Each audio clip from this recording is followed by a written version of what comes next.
Sir Mick Jagger and Sir Paul McCartney have thrown their weight behind an unprecedented revolt from Britain's music royalty, warning that artificial intelligence is stripping away their life's work. The two icons of the Rolling Stones and the Beatles have united with Sir Elton John, Sting, Annie Lennox, Kate Bush, and Robbie Williams in a fierce demand for the government to act before it is too late.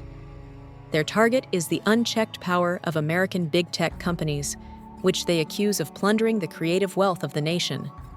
More than 70 of the UK's most influential artists and publishers have rallied together, urging Prime Minister Sir Keir Starmer to defend their rights before he strikes a tech deal with Donald Trump during this week's state visit. In a hard-hitting letter, they warned that international protections that have safeguarded creators for over a century are now being brazenly ignored on a massive scale by overseas firms. They accused AI developers of swallowing millions of copyrighted works without so much as permission or payment, while ministers have quietly blocked any attempt to force transparency on how these works are being used.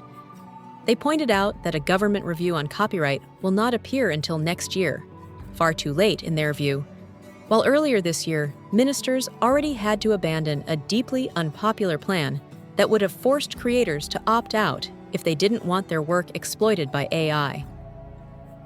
The letter pressed Starmer with urgency, insisting that protecting creators is not a matter for future promises, but an immediate responsibility.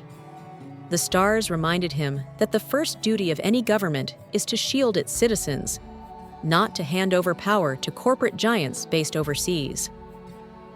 Sir Elton John stressed that copyright must be fully transparent and must never bypass the artist's explicit consent.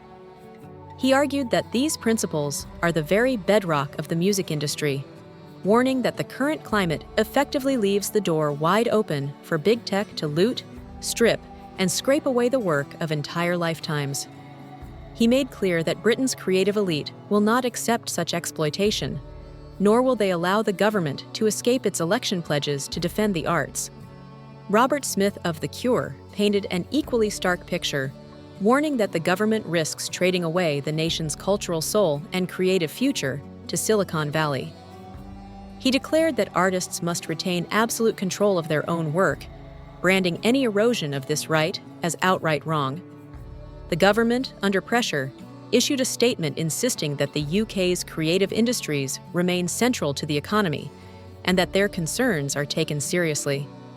Officials pledged that by March next year, a sweeping report and impact assessment would be published, examining transparency, licensing, technical standards, and enforcement. They insisted no decisions have yet been made, but said the challenge was to balance the protection of creators with the development of AI in Britain.